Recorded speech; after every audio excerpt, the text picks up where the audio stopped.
What if a single dress could trigger a sales collapse, ignite a fashion industry backlash, and expose a behind-the-scenes disagreement that no one was supposed to hear about? What if a simple wardrobe choice in a Netflix promotional clip could spark whispers that grow into headlines, and headlines that grow into reputational panic? And what if the person at the center of it all was someone already accused of overexposure, overbranding, and overreaching? That's where this story begins, and why so many people are suddenly asking the same uncomfortable question. How did a $1,695 gown become the spark that set a luxury label on fire? Before we continue, please hit the like button, subscribe to the channel, and turn on the notification bell for updates. It didn't start loud. It never does. It began with a screenshot, then a comment, then a wave of online speculation that seemed harmless at first. People noticed the dress. People recognized the silhouette. People compared it to past appearances. And then someone asked the question that sent everything spiraling. Did she even pay for it? That question alone might have fizzled out in another era, but not now. Not in a world where brands live and die by perception, association, and the volatility of public sentiment. The Netflix promo was supposed to be polished, glamorous, carefully styled, and meant to recast Meghan in an elevated, glowing light. But instead, it triggered something no one expected. Viewers didn't gasp in admiration. They frowned. They squinted. They rewound. Some didn't believe the dress suited the tone. Others didn't believe she had permission to wear it.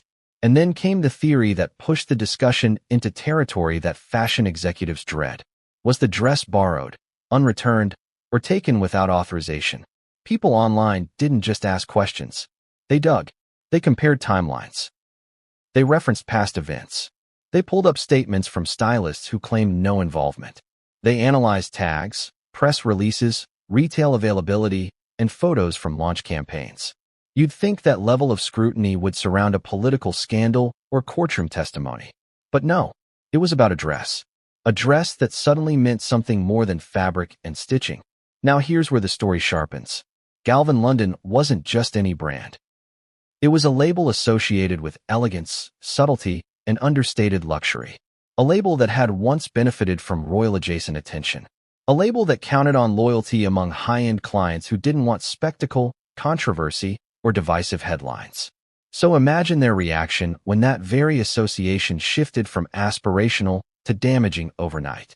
This wasn't free publicity. It was a reputational liability. Inside the fashion world, perception changes fast. Buyers whisper. Celebrities distance themselves. Boutiques pause orders. Luxury consumers recoil at anything that feels cheapened by scandal. That's why, according to insiders, Galvan London didn't shrug this off. Especially not when early sales data reportedly showed an unexpected dip. Especially not when fashion forums began advising buyers to avoid the Meghan dress. Especially not when screenshots circulated claiming the CEO herself had reacted with disbelief, irritation, and a phrase that became the unofficial headline of the whole situation. Thanks, but don't wear it again.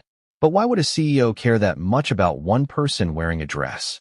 Why would a brand take a stance that could easily be denied, dismissed, or ignored? The answer, according to those who study luxury markets, is simple. When a brand is linked to someone whose public image is polarizing, it can fracture customer confidence. And when that polarization combines with accusations like stealing, borrowing without permission, or staging fashion moments for attention, it creates a perfect storm. The accusation that Meghan didn't purchase the gown didn't come from official voices. It came from online detectives, industry whispers, and people claiming to have inside knowledge of stylist practices. But once the rumor existed, it didn't matter whether it was true. It mattered that it was believable. And the more believable it became, the faster it spread. Viewers revisited past outfits, questioning authenticity. Commentators recalled past controversies. Fashion historians compared her wardrobe narrative to public perception declines of other public figures. It wasn't the dress that shocked people. It was the possibility that it symbolized something bigger. This is where the emotional angle enters. Audiences weren't reacting to fabric. They were reacting to fatigue. Fatigue from curated image-making. Fatigue from constant reinvention narratives. Fatigue from a story that never settles, never quiets, never allows space to rebuild credibility. The dress became a metaphor for something people didn't know how to articulate, a sense that everything was staged, borrowed, or manufactured. And that metaphor became the real problem Galvan London couldn't afford to ignore. Meanwhile, Netflix stayed silent. Stylists stayed vague. Commentators stayed speculative. And in that silence, the story grew teeth. If a brand doesn't deny, some assume guilt. If a celebrity doesn't clarify, some assume concealment. If a team doesn't respond, some assume strategy. And in the middle of it all sat a luxury brand that now appeared to be distancing itself. Buyers talked. Resellers posted. Analysts analyzed. The phrase sales drop began appearing in connection to the dress. The emotional intensity didn't stop there. Some viewers felt misled. Some felt amused. Some felt vindicated. And some saw the moment as symbolic of a much larger unraveling. A dress isn't supposed to do that. But sometimes it does. Sometimes it becomes the thread that reveals the stitching underneath. Sometimes a single garment becomes the moment where people stop asking what someone is wearing and start asking why. The CEO's alleged reaction became the focal point, not because of what was said, but because of what it implied. Leaders of fashion houses don't typically comment on celebrity associations. They cherish them. They court them. They pay for them.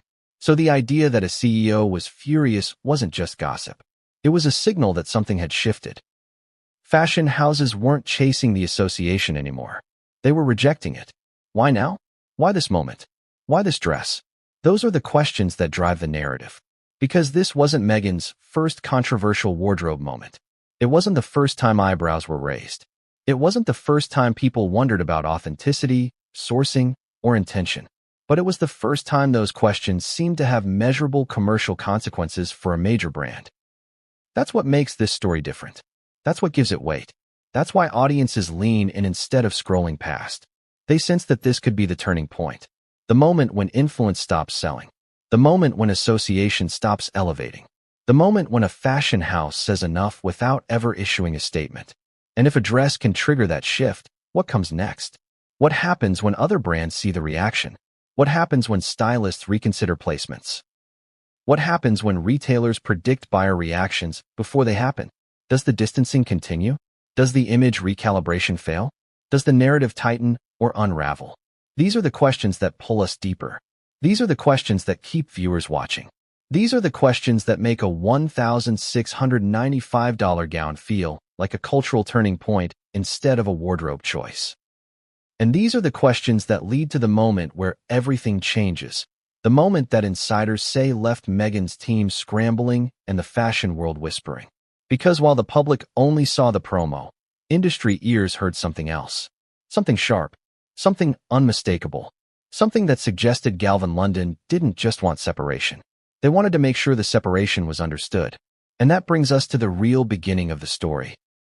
The moment that takes us beyond speculation, beyond screenshots, beyond social media chatter. The moment when someone inside the fashion world decided to speak. The moment when the narrative stopped being a rumor and became something far more explosive. It started with a single frame. Not a scene, not a speech, not a dramatic moment with orchestral music swelling in the background. Just a still image from a Netflix promotional clip that lasted less than a second. Yet somehow, that frozen frame detonated across social media with the force of a scandal decades in the making. Why? How? What made people react the way they did? And why did a dress, just a dress, become the focal point of so much irritation, suspicion, and disbelief? The first reaction wasn't outrage.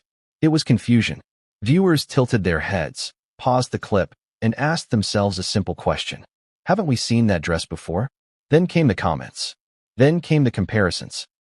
Then came the threads, the screenshots, the side-by-side displays, and the online amateurs who behave like forensic analysts whenever Meghan Markle appears in public. You'd think they were evaluating courtroom evidence instead of fashion choices. But the energy was different this time. There was a tone shift. Instead of admiration or dismissal, there was a feeling of collective narrowing eyes. Something about the moment felt off to people. Some said it was too formal for the tone of the documentary. Others said it was too attention-grabbing. Some said it tried too hard. But the most repeated reaction wasn't about the style. It was about ownership. Did she buy it? That question echoed so loudly across comment sections that it drowned out everything else. And once the question existed, people began hunting for an answer. They searched for press confirmations. They searched for brand tagging. They searched for stylist credits. They searched for statements. And when they didn't find them, speculation filled the vacuum. That's the problem with speculation. It grows teeth when silence surrounds it. Online observers, bloggers, fashion hobbyists, and self-appointed watchdogs started examining the history of the dress. They looked up when it was released. They looked up when it sold out. They looked up when it restocked. They cross-referenced it with Meghan's public appearances and the filming schedule. They mapped a timeline as if they were charting an international investigation. And the more they analyzed, the more they convinced themselves that something wasn't adding up. Here's where emotions entered. Some viewers felt irritated, as though the dress symbolized entitlement. Others felt amused, treating the whole situation like a running joke. And others felt almost betrayed, as if the dress represented a larger habit they believed they'd seen before. Was it fair? Maybe not. Was it predictable? Absolutely. Because when someone has been the subject of polarizing headlines, even a clothing choice becomes interpreted through suspicion. The meme culture kicked in next. People edited the dress into other pop culture moments. Some added sarcastic captions. Some inserted the gown into movie stills. Some joked that the dress had worked harder than most publicists. Humor softened the tone, but it also spread the story faster. Nothing accelerates online attention like mockery, especially mockery that feels shared, communal, and winking. Fashion critics then joined the conversation. Some genuinely disliked the cut. Some commented on the styling. Some tried to intellectualize the moment with commentary about narrative presentation and visual framing. But buried in the critiques was something sharper, a belief that the dress was being used as a prop for reinvention. Critics didn't merely critique the garment. They critiqued the intention behind it. And that's where everything tipped. Because once intention becomes questioned, image becomes questioned. And once image becomes questioned, brand association becomes questioned. And that is the point at which a luxury label begins to feel tremors beneath its feet. While the public was busy joking, speculating, and debating, something else was happening behind the scenes, something far more consequential. Galvan London, the maker of the $1,695 gown, reportedly noticed a sudden shift in customer behavior. According to those who watch retail analytics, the dress didn't spike in interest the way celebrity-worn items usually do. Instead, the opposite happened. People began advising others not to purchase it. Fashion forums warned that it would now be recognizable for the wrong reason. Resale groups suggested that buyers would avoid it because of association. Luxury fashion runs on aspiration, not controversy. And this moment pushed the dress, and by extension, the brand, into the wrong category. Inside Galvan London, insiders claim conversations began almost immediately. Staff whispered that customer service teams were receiving strange messages. Some buyers allegedly asked whether the dress was intentionally connected to the Netflix promo. Others asked whether the brand had approved the appearance. A few bluntly asked whether the rumors about non-payment were true. Even if those were only a handful of inquiries, the implication was alarming. Because if even a few customers believe a rumor, many more have silently wondered about it. Some people think luxury fashion relies on design. It doesn't. It relies on perception. And perception was now slipping. Imagine being in that office. Imagine the tight smiles, the hushed hallway conversations, the marketing team refreshing sales dashboards, the PR coordinator scanning social media sentiment charts, the design director wondering how a dress meant to embody elegance became a lightning rod. And somewhere at the top of the ladder, a CEO, Catherine Holmgren, reportedly reading internal updates with increasing frustration. Why frustration? Because the association was supposed to be beneficial. Celebrities are expected to elevate. They are expected to add value. They are expected to trigger desirability. But this moment did the opposite. It didn't elevate. It diluted. It didn't attract. It repelled. It didn't excite. It unsettled. That is the kind of shift that makes executives sit up straight. And audiences could sense it. Viewers didn't need documents or statements to feel that something was different. They sensed hesitation in the air. They sensed tension. They sensed that a brand that once benefited from royal-adjacent attention now seemed to recoil from it. That perception alone fueled the narrative further. Then came the interpretation phase. Commentators began rewriting the meaning of the moment. They said the dress symbolized overreaching. They said it symbolized borrowed glamour. They said it symbolized a fading ability to influence markets. They said it symbolized a crack in the idea that Meghan could still shape culture with a single appearance. Was that overstated? Maybe. Was it widely believed? Definitely. And the more widely believed it became, the more the story grew beyond fashion. It became social. It became psychological. It became symbolic. It became part of a larger storyline about branding, relevance, and public patience. But the most striking part came next. People stopped talking about the dress and started talking about the reaction to the dress. And that's when things shifted from amusing to consequential. Because now the narrative wasn't about whether Meghan wore it well. It was about whether the brand wanted her to wear it at all. That is a seismic shift in celebrity influence. For years, Meghan's appearances boosted attention. For years, publications wrote breathless fashion breakdowns. For years, brands benefited from the as-seen-on effect. But this moment demonstrated something uncomfortable, that the association no longer guaranteed desirability. And if a celebrity can no longer move markets, brands begin to reevaluate quietly, silently, strategically. Which brings us to the question that threaded through every corner of the conversation. Did Galvan London actually want this publicity? That question alone marked the turning point.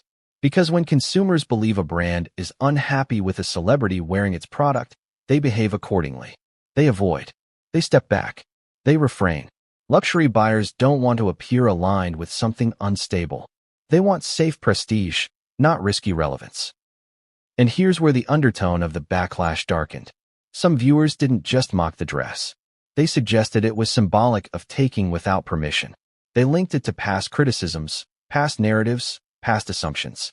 Again, whether fair or not, perception overpowered fact. The backlash grew not because the dress was disliked, but because the meaning assigned to it was disliked.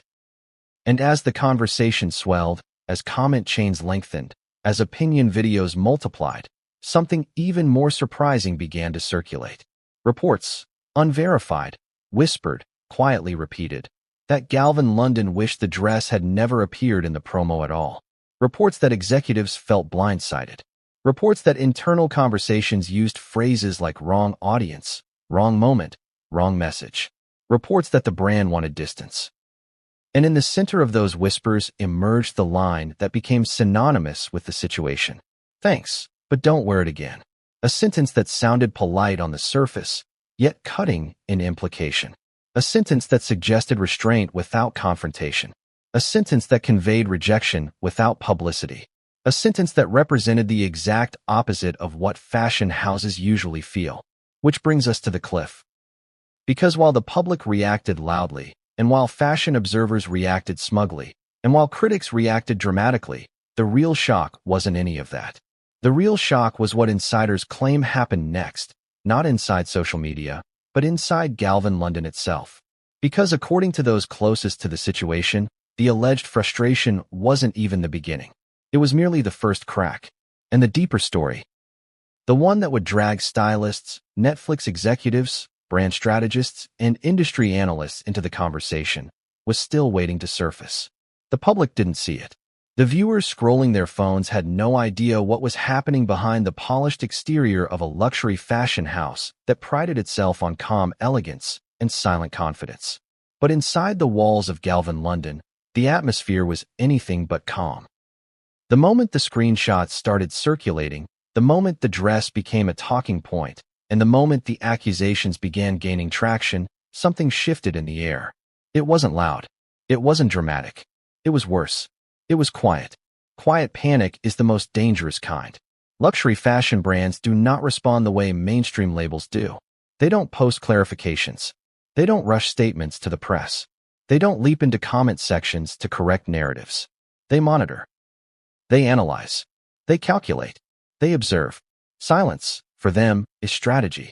But silence doesn't mean nothing is happening. It means everything is happening behind closed doors. And this time, according to those familiar with the atmosphere, the closed doors could barely contain the tension. The first wave of alarm didn't even come from social media. It came from the sales department. Numbers that were expected to rise held steady. Pieces that were predicted to move began hesitating. High-value clients who typically placed pre-orders suddenly waited instead of buying on site. Luxury markets rely on instinctive purchasing. Hesitation is a warning sign. Then came the second wave. Customer service inboxes reportedly began receiving strange inquiries. Not complaints. Not returns. Questions. Hesitant questions. Curious questions. The kind of questions that signal uncertainty. The kind that imply damaged perception without openly stating it. Questions like, is the dress still associated with the promo? Was the appearance authorized? Is Galvan proud of the association? Is this gown still part of the current campaign? That type of inquiry is the fashion equivalent of smoke in a room where no one sees flames yet. Someone in the office forwarded the messages. Someone flagged them. Someone whispered to someone else. And within hours, a quiet awareness spread. Something was happening. Something was shifting. Something outside the brand was influencing how buyers felt about the product. And then came the internal email. No one outside the company has seen the actual message, but insiders claim it circulated faster than any memo in recent memory. It wasn't dramatic. It wasn't panicked. It was concise. It asked a question that confirmed what employees were already sensing. Who approved the placement? That question alone suggested concern. Because if the dress appeared in a high-visibility promotional campaign without the brand's participation, that meant one thing. The narrative surrounding the dress was outside of the company's control. For a luxury brand, loss of narrative control is a crisis. Several employees reportedly replied within minutes, clarifying that no collaboration agreement existed. No placement contract. No loan-out confirmation. No stylist partnership. No promotional synergy. In luxury fashion, those absences matter. They imply that the celebrity chose the dress independently. Normally, that would be a compliment. But not this time. Not with the backlash brewing. Not with the association souring. Once that was established, the next concern surfaced. If the brand didn't provide the dress, how did she obtain it? That question was not an accusation. It was a risk assessment. Because if the public believed the dress was taken, borrowed without consent, or acquired through improper channels, the brand could become entangled in a narrative it didn't shape and didn't want. Inside the office, conversations became sharper. Voices lowered. People stopped speaking casually about the promo and instead spoke cautiously, as though even discussing it could make it more real. Someone suggested monitoring online sentiment. Someone else pointed out that fashion bloggers were already framing the gown as controversial. Another warned that resale markets were labeling the dress as undesirable because of the association. Luxury fashion doesn't tolerate tainted desirability. Influencers might chase controversy. Luxury houses run from it. At this point, the CEO had reportedly been informed. Executives don't react the way junior employees do. They don't gasp. They don't panic. They don't flail.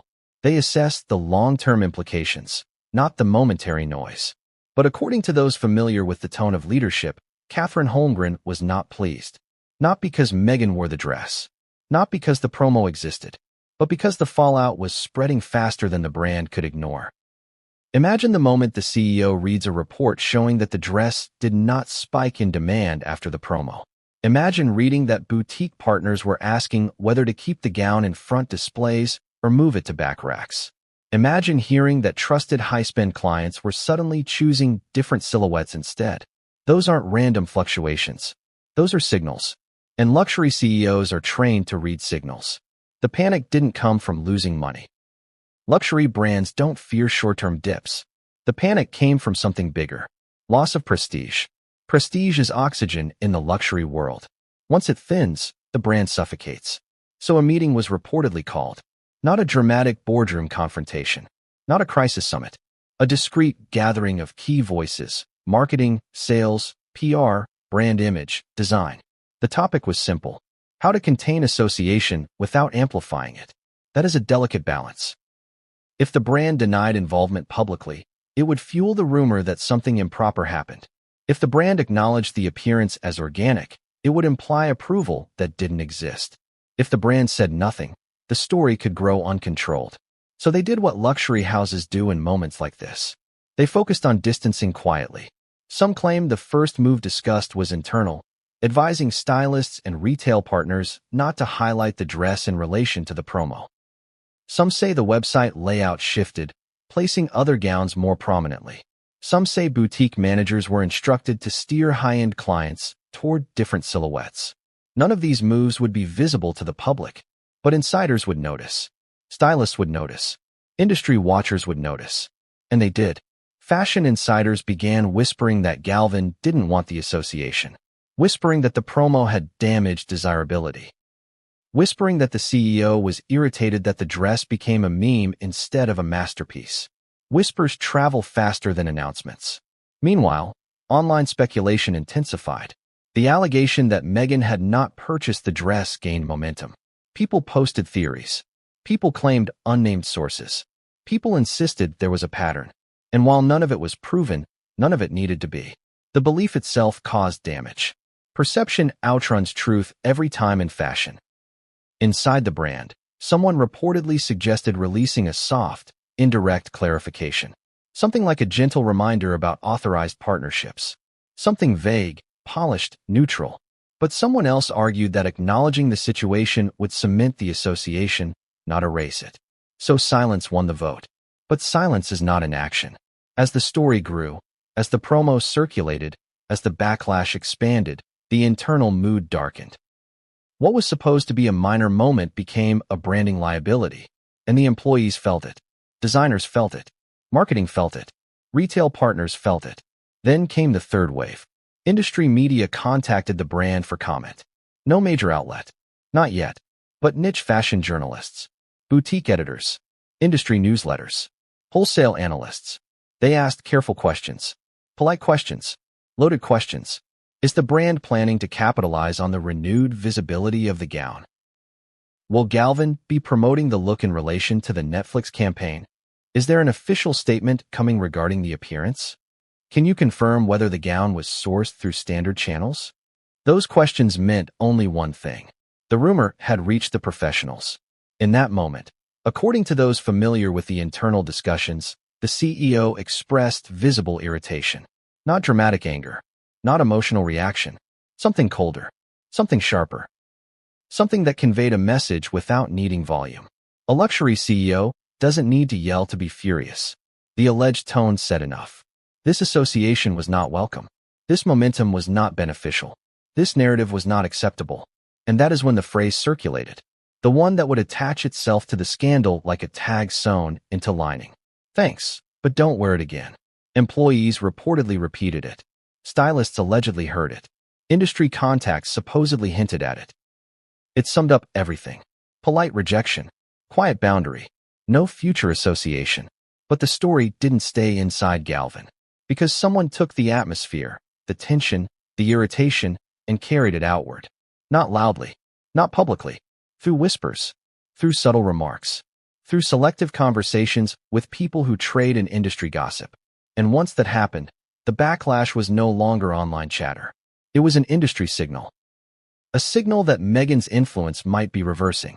A signal that a fashion house wanted distance. A signal that wearing a dress could now damage a brand instead of elevating it. And that signal spread. Stylists reevaluated placements. Boutiques reconsidered window displays. Private clients hesitated even more.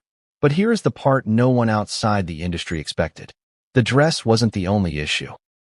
According to insiders, the frustration inside Galvan London wasn't merely about perception, sales, or association.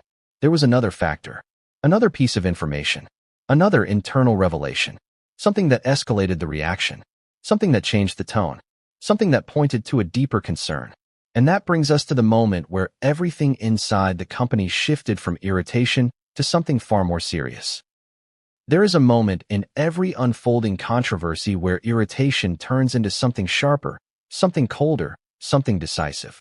For Galvan London, that moment came when Catherine Holmgren, the CEO, reportedly received a summary of the situation that went beyond social chatter and beyond sentiment charts. It was the moment she saw the internal analysis that suggested the backlash wasn't just noise. It was measurable. It was gaining traction. And it was tied directly to a single image from the Netflix promo. That was the moment, insiders say, when Holmgren's expression changed. Up until then, the reaction inside the company had been controlled, professional, contained. But executives don't respond to emotions. They respond to patterns. And the report on her desk suggested a pattern forming, one that linked Meghan's appearance in the dress to decreasing enthusiasm among loyal buyers. Not a collapse, not a crisis. Something more subtle, and in luxury fashion, more concerning: reluctance. Reluctance is the enemy of high-end retail. Luxury buyers don't buy because they need something. They buy because something feels irresistible. When hesitation replaces excitement, the product loses power. When the product loses power, the brand loses altitude. And when the brand loses altitude, leadership moves fast. That's why Holmgren's reaction mattered.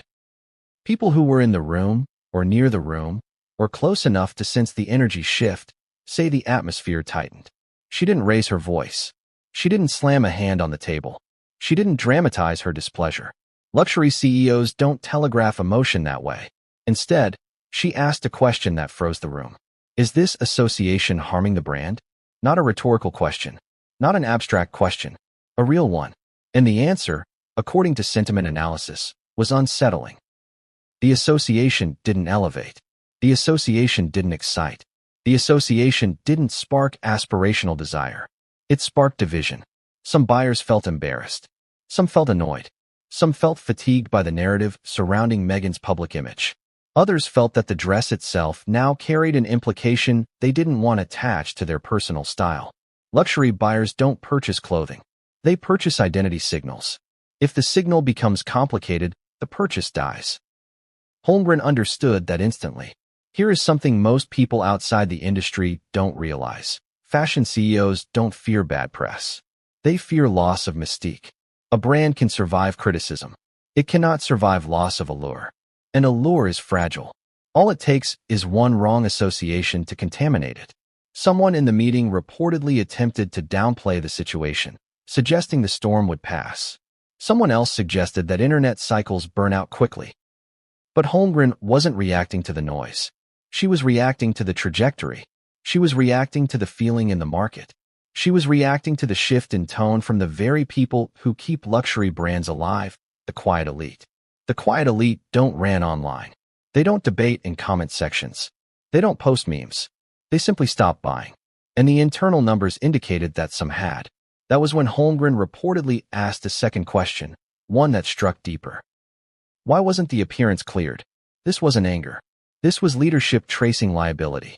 If the dress was worn without collaboration, without agreement, without acknowledgement, the brand had no control over the framing, the messaging, the styling, or the narrative context.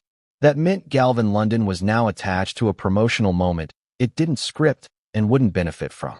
Someone in the room confirmed the obvious. There was no agreement. There was no planned alignment. There was no coordinated reveal. To the public, that might seem harmless. To a luxury CEO, it is a branding hazard. Then came the moment that those present reportedly won't forget. Holmgren leaned back, looked at the data, looked at the inquiries, looked at the sentiment decline, and said something quietly, something that employees later repeated in private conversations because of how pointed it sounded. We can't afford to be associated with a declining influence. That sentence, if she truly said it, contained the entire heart of the issue. This wasn't about Meghan personally. It wasn't about politics. It wasn't about public opinion. It was about influence curves. Influence curves rise, peak, plateau, and decline. Brands attach themselves on the rise. Brands leverage during the peak. Brands maintain distance during the plateau. Brands avoid during the decline. In the fashion world, perception determines which phase a figure occupies. And according to the internal analysis, Meghan's association didn't boost desirability anymore. It strained it. That realization was the breaking point. This was the moment insiders say Holmgren transitioned from displeased to decisive. Not explosive. Not dramatic. Decisive. She didn't ask how to endure the situation. She asked how to separate from it. Someone proposed issuing a subtle distancing gesture, a reminder that the brand did not provide the dress. Someone else suggested calming retail partners by reassuring them that Galvan was not leaning into the association. Another suggested prioritizing other looks for upcoming campaigns to redirect attention. Holmgren reportedly nodded, but then said something sharper. I don't want her wearing our designs again. The room went still. Not because it was loud. Not because it was emotional, because it was final. Luxury houses rarely reject public figures. Public figures are supposed to increase brand equity, but this moment was the opposite. Then came the fallout inside the company. Word spread, quietly but quickly. Employees began referring to the instruction in shorthand. Stylists in the network allegedly received polite discouragement. Boutique partners were told to emphasize other collections. Internal forecasting models were updated to remove Meghan-related projections. It was the fashion equivalent of a soft blacklist. No announcement. No statement. Just a silent closing of doors. Meanwhile, outside the building, the story was still growing. The backlash online had intensified. The accusation about the dress not being purchased continued circulating. Commentators began suggesting that the gown symbolized a deeper public frustration. People used words like arrogance, entitlement, carelessness, performance. And whether fair or not, those words stuck. Inside Galvan London, Holmgren reportedly received an update showing that the dress was now being mocked by fashion insiders. Not for its design, but for its association. Satire is poison in the luxury world. Once a product becomes a joke, it loses value permanently. That, insiders say, was when Holmgren's irritation hardened into resolve. Because luxury fashion is built on fantasy, and fantasy cannot survive ridicule. Here's the detail that shocked those who heard it. Holmgren wasn't only reacting to the current backlash. She was reacting to the risk of future associations. If Meghan wore another Galvan piece, the fallout could repeat or escalate. The brand could be pulled into narratives it didn't choose. The public could assign meaning to garments the company never intended. The identity of the label could shift from refined minimalism to tabloid adjacency. That is the nightmare of luxury branding. Someone in the room suggested that the situation might fade as soon as the news cycle shifted. Someone else countered that the internet never forgets. Holmgren reportedly replied with a sentence that revealed exactly how she viewed the situation. Reputation doesn't return once it erodes. That sentence meant only one thing. She believed the risk was real. But here is where the story sharpens further. Because according to those who later spoke about that meeting, the data analyst then shared something that changed Holmgren's reaction from firm to ice cold. A detail she hadn't seen yet. A detail that turned irritation into something closer to offense. The analyst revealed that multiple customers had returned Galvan purchases, citing one reason. I don't want to be associated with that dress. That was the moment. Refunds. Not hesitation. Not uncertainty. Refunds. Luxury buyers don't return clothing unless something has fundamentally shifted in perception. Holmgren reportedly went silent for several seconds. Then she closed the file. And then she said a sentence that would later echo outside the company walls. Thanks, but don't wear it again.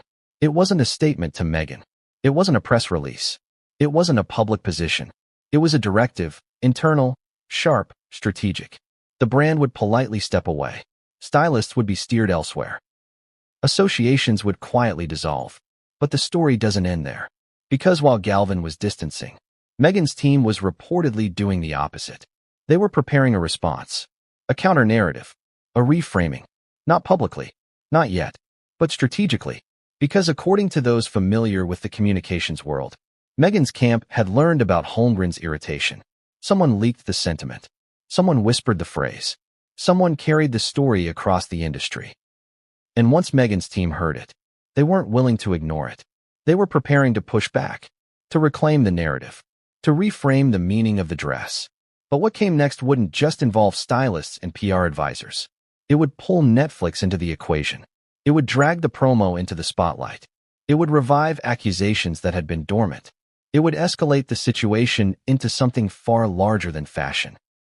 Because the next revelation waiting in the wings wasn't about a brand's irritation. It was about the origin of the dress itself.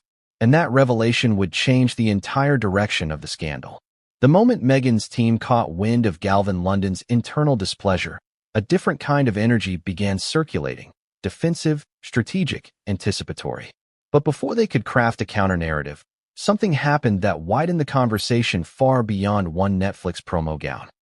People began digging, not into receipts, not into brand partnerships, into history, into patterns, into a string of past wardrobe controversies that suddenly looked connected when placed side by side. And the more people revisited these moments, the more the narrative shifted from isolated misunderstanding to repeated behavior. This was the moment when the public stopped asking whether this particular dress situation was a misunderstanding and started asking whether it fit a larger, ongoing pattern. And that question was far more damaging than any single accusation could ever be. It began with resurfaced images, clips, articles, old discussions. Fashion breakdowns that once seemed harmless now appeared suspicious under a new lens. People recalled outfits that drew attention not because of beauty, but because of inconsistency. Dresses that wrinkled strangely, coats worn indoors, silhouettes that sparked pregnancy speculation, repeated accessories that didn't match brand sourcing claims. People had joked about it before, but now they analyzed it. Why? Because once audiences believe there might be a pattern, they start seeing one everywhere. The first resurfaced controversy was the too small gown incident. The dress that puckered oddly, strained at the seams, and led fashion commentators to question why a woman with limitless tailoring access appeared in clothing that didn't seem fitted to her measurements. At the time, people dismissed it as stylist error. But now, under the renewed scrutiny, viewers framed it differently. Was it a sample piece not meant for her? Was it borrowed without adjustment? Was it a loan never formally approved? Then came the coat incident. The one worn open in freezing temperatures, then repeatedly worn indoors when no one else was layered. People laughed about it then. They said it was dramatic. They said it was theatrical. But now, in hindsight, they questioned the intention. Was it meant to imply pregnancy before an announcement? Was it meant to bait speculation? Was the wardrobe being weaponized as a narrative tool? Fashion historians chimed in, noting that clothing has always been used as messaging. But this was different. This wasn't symbolism. This was manipulation, at least in the public imagination. And perception matters more than intent when the audience feels played. Then came the jewelry inconsistencies. Rings worn one day, gone the next. Statements that contradicted previous sourcing claims. Pieces believed to be borrowed but presented as personal. At the time, the public shrugged. Now, they didn't. Someone created a compilation video. Someone else created a timeline. Someone else labeled it trend analysis. The comments were worse. This didn't start with the Netflix dress. She's always been careless with sourcing. There's always a story behind the wardrobe. And once people start believing there's always a story, they go hunting for one, even if it isn't there. Fashion bloggers, the kind who typically fawn, flatter, and dramatize, seize the moment. They dug into wardrobe missteps, mismatched event coding, inappropriate dress levels, misunderstood cultural attire, and incorrectly cited designers. One viral post listed the dress worn to an event where the protocol required sleeves, the gown color that violated formal etiquette, the skirt that creased in ways suggesting it had been previously owned, the shoes that looked scuffed despite being new, the coat repeated suspiciously despite claims of exclusivity. Again, none of this proved anything, but it added to a feeling, and feelings spread faster than facts. Then came the most damaging re-examination of all, the alleged rip tag incident. People remembered the footage, a moment where a visible retail tag appeared to dangle from a garment during a public outing. At the time, critics claimed it showed carelessness. Defenders said it was edited, photoshopped, or misinterpreted. But now, with the Galvan narrative in circulation, people revived it with new meaning. Some said it proved she returned items after wearing them. Some said it proved she wore clothing not yet purchased. Some said it proved she used garments for exposure, not ownership. The idea might have been exaggerated, but it stuck. Patterns don't need evidence. They need repetition that feels believable. And this repetition felt believable because people were already primed to doubt. The public mood had shifted. Interest had become irritation. Fascination had become fatigue. Admiration had become suspicion. And once suspicion settles, every new detail feels like confirmation bias. At this point, the discussion moved beyond fashion spaces. Commentators who typically covered celebrity branding, cultural symbolism, and public perception psychology began weighing in. They labeled Meghan's wardrobe choices calculated. They said she used clothing to manipulate narratives. They said she performed identity through fashion in ways meant to draw attention, sympathy, or empowerment, depending on timing. They said the wardrobe wasn't accidental, it was strategic theater. And whether or not that was true didn't matter. What mattered was that people believed it. Meanwhile, inside Galvan London, employees watched the swelling discourse.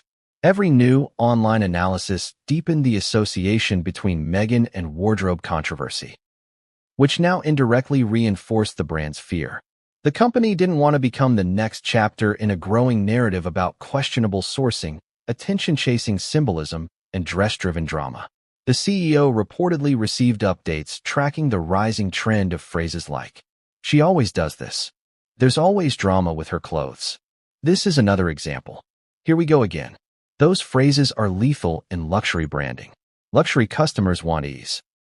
Luxury customers want effortlessness. Luxury customers want quiet sophistication. They don't want drama stitched into their seams.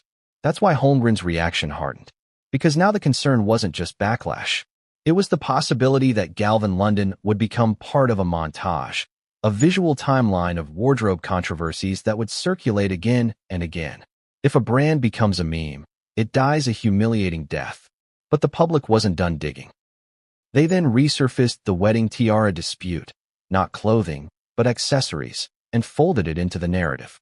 They recalled reports claiming demands were made. They linked entitlement to wardrobe. They connected attitude to garments. Fair. Maybe not. But perception doesn't ask permission. Then came the story that reignited the conversation even further.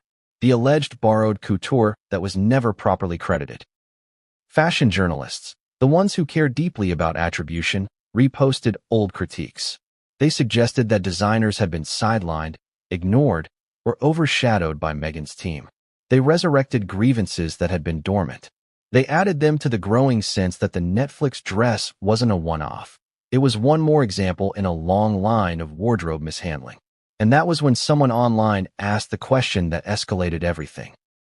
Has any brand ever benefited from dressing her long-term? People answered. People listed examples.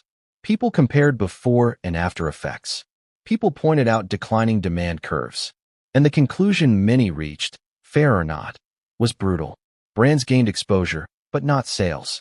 That belief spread rapidly. And once that belief exists, fashion houses run. Inside Galvan London, this belief triggered the final confirmation that distancing wasn't just wise, it was necessary.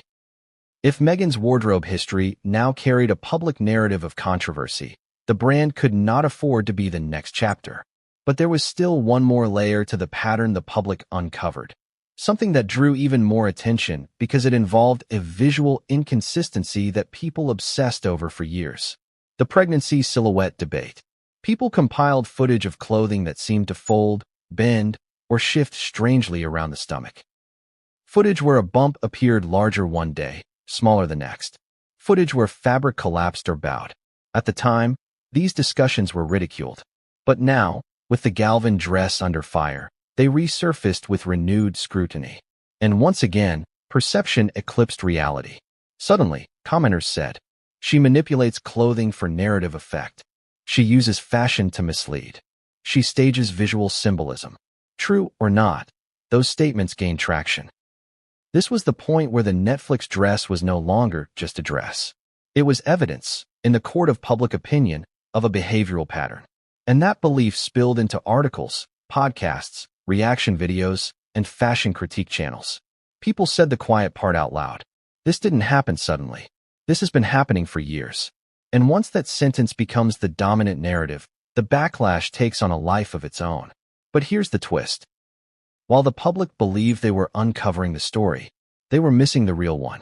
Because insiders claimed there was a completely different reason why the Netflix dress controversy escalated within Galvan London. A reason not tied to memes, not tied to past outfits, not tied to online speculation. A reason tied to something far more tangible, something measurable, something traceable, something involving documentation, something involving an origin trail, something involving proof. And that proof, insiders say, didn't come from fashion detectives online. It came from someone who worked directly with Meghan, a stylist who had stayed silent for years, a stylist who had watched the pattern form from the inside, a stylist who had seen what the public never saw. And that stylist was about to speak, not to defend Meghan, but to expose something far more damaging than wardrobe inconsistency. Because the real story wasn't about patterns. It was about possession. There is always someone behind the scenes. Someone who pins the hem, steams the fabric, adjusts the neckline, clips the waist, and makes sure the clothing looks effortless even when it absolutely isn't. Someone whose hands are inches from fame, but whose name never appears in the headlines. Someone who sees everything, hears everything, and knows everything. Because clothing doesn't lie, even when public narratives do. And in this story, that someone was a stylist who had stayed quiet far longer than anyone realized. The stylist didn't step forward publicly. They didn't write a statement or call a journalist or blast out a confession online. That's not how the industry works. Instead, their words traveled the way real insider information always travels, through private conversations, careful whispers, and selective disclosure to people who would know exactly what to do with it. And what they said changed the tone of the entire situation. But the moment didn't begin with a dramatic reveal. It began with a question. A fashion editor, one who had worked with stylists, designers, and brand representatives for years, reached out quietly after the Netflix promo scandal began simmering. They weren't looking for gossip. They were looking for clarification because the sourcing of the Galvan gown didn't align with standard protocol. Normally, a gown worn in a high-profile promotional campaign would be confirmed, credited, and publicly aligned with the designer. But in this case, there was silence, and silence in the fashion world is rarely accidental. So the editor asked a stylist who had previously worked adjacent to Meghan's wardrobe logistics. Did she own the dress? The stylist paused before answering, and that pause said far more than words. In the fashion world, hesitation is an admission. It means the truth is complicated. It means the decision to speak carries weight. It means there is more beneath the surface than anyone outside the fittings room would ever suspect. Then the stylist spoke, carefully, cautiously, deliberately. According to the whispers, the dress was not purchased through typical channels. It was not part of a verified sourcing order. It did not appear on documented purchase records connected to Meghan's styling archives.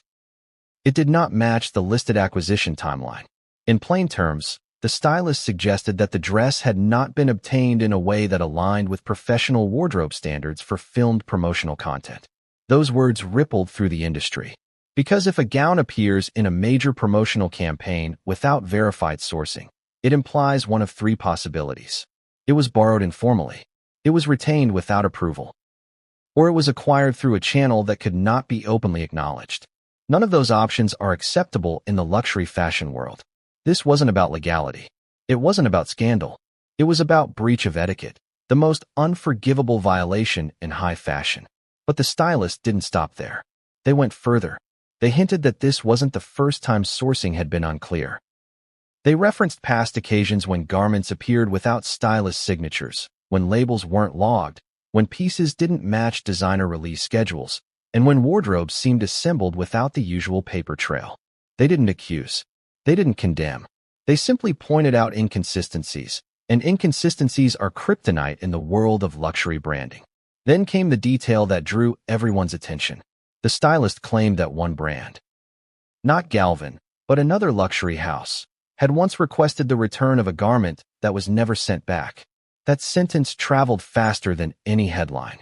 Not because it was proven, not because it was documented, but because it sounded plausible in the context of the growing narrative. Perception doesn't require proof. It requires momentum. And at this moment, the momentum was unstoppable. Meanwhile, inside Galvan London, the whispers reached the executive level. Someone heard that a stylist had quietly acknowledged sourcing irregularities. Someone repeated it to a colleague. Someone mentioned it in a meeting. And suddenly, the internal concern escalated into something closer to alarm. Because now the brand wasn't only dealing with backlash, it was dealing with implication. If even one stylist suggested that the gown had not been properly obtained, then the brand risked being dragged into a narrative that could threaten its integrity. Luxury houses can handle criticism. They cannot handle association with impropriety, even implied impropriety. This was the moment Catherine Holmgren reportedly reached her breaking point. Because now her concern was no longer theoretical. It was practical. It was reputational. It was structural. But the stylist wasn't finished. In a later conversation, they added a detail that shook the narrative further. They revealed that Meghan often bypassed traditional wardrobe channels. Choosing pieces independently, styling herself against professional advice, and declining to follow sourcing etiquette required for high-visibility appearances. According to them, this led to confusion, miscommunication, and unresolved inventory questions. To the public, that might sound trivial.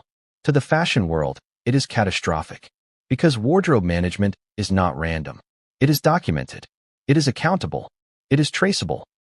Especially when the person wearing the clothing is photographed, filmed, archived, and monetized through global media exposure.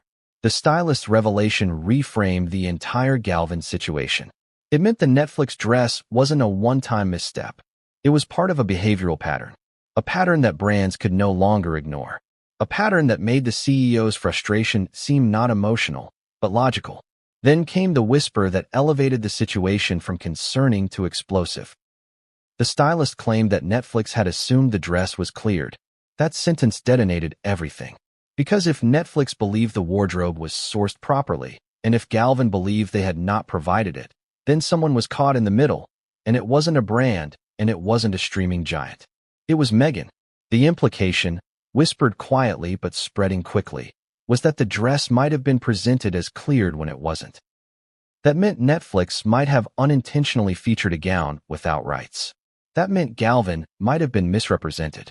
That meant the stylist world now had reason to distance themselves. Suddenly, this wasn't a fashion controversy. It was a production liability. Inside Netflix, according to those who monitor industry chatter, someone became aware of the whispers. Someone flagged the wardrobe question.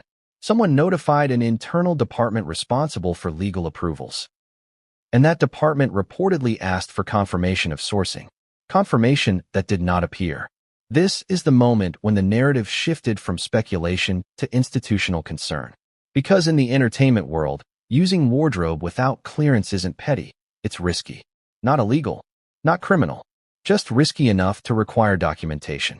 And if documentation didn't exist, then there was exposure, not the glamorous kind, but the contractual kind. Meanwhile, the stylist withdrew from further comment. Not publicly, not dramatically, silently. And that silence said everything. Stylists don't disappear unless they fear consequences. Stylists don't retreat unless there is more to the story.